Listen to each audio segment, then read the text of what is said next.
Бүгүн мен айта турган кебим уюшкан кылмыштуу топтордун астында, баягы Камчы Көлбай дөө чыңгыстардын астында МВД эчтеке кыла алчу эмес, коркок болчу. Ошону айтайын дедим. Жалар менен содалашып кетчи. Полувоенная, полиполитическая организация ГКМБ буларды талкалап жок кылды.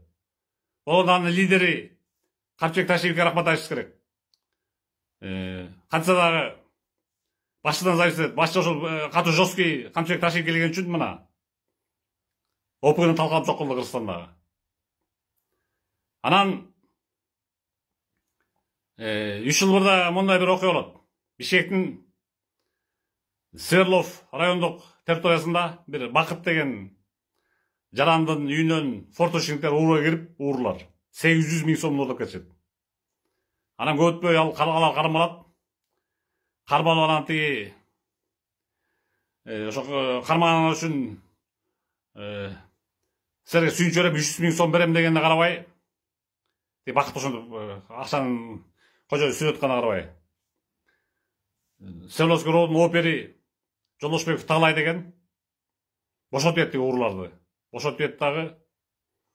Анан эмеде беркиге айтып алат. Очный ставкада кийин ГКМ баскандан кийин эмнеге сен бошотосуң деп басканда. Бир уважаемый бандит суранган деп. Уважаемый бандит дөө чыңгыскан ал кезде тирүү болчу 3 жыл мурда. Анан ошондо экини отуруп ИВСтен чыгып келет. Сатылмас соттордун азабынан. ГКМ байкуш иштеп атат, атиги болсо соттор куткарып атат.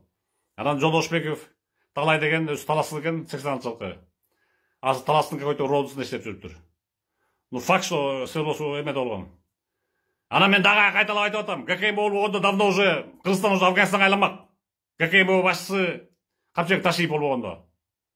Анткени мен ошо именно Свердловсу родусунан мен өзүмдүн башыман өткөн окуя. Мисалы 2022 сентябрда тажиктер болсо аткан тияктан. Тажиктер кычап атса, биянан Эшек Көлбай кычап менен өч алам деп подсуматоху, подшумок бандасын жиберип, аркаман келип кол салышып, бейге апарып кетип атканда. Мен да больницада жатып чыгам. Анан кийин ошондо мен таң калдым. Ошол чоң уюштуруусу Көлбаев, кичинекей уюштуруусу исполнители Ильяс Бакиев деген шакал пидорас. Эмне болуп чыгып кетти? Ыргытты өзү болгондо, өзүңөр социал абалны ойлосоңор, таксист экен, такси айдайт. Машинасы аренда экен, кийин машина аресттен чаластырып кетишти, чалган жок. Жашаган жери квартира экен. Анан бодро ыргытты да, бодро. Сотко ыргытты, прокурор ыргытты, адвокат ыргытты. Мен денсаулыгымды восстановить деп туруп, бир машина акчасын берди. Ойлоп кой, өзү таксист такси айдап жүргөн эле кечеге эле. Ильяс Бакиев деген пинч.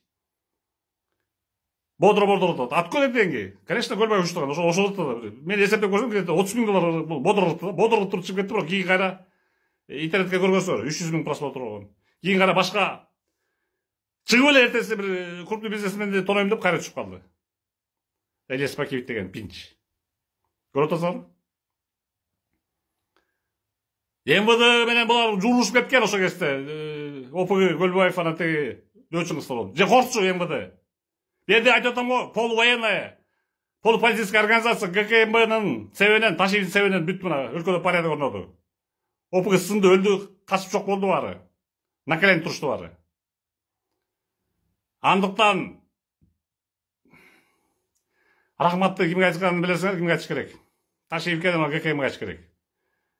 Ал эми ошол оборотен меттин ким экенин көргөзү көрүп калгыла мына. Көрүп калгыла.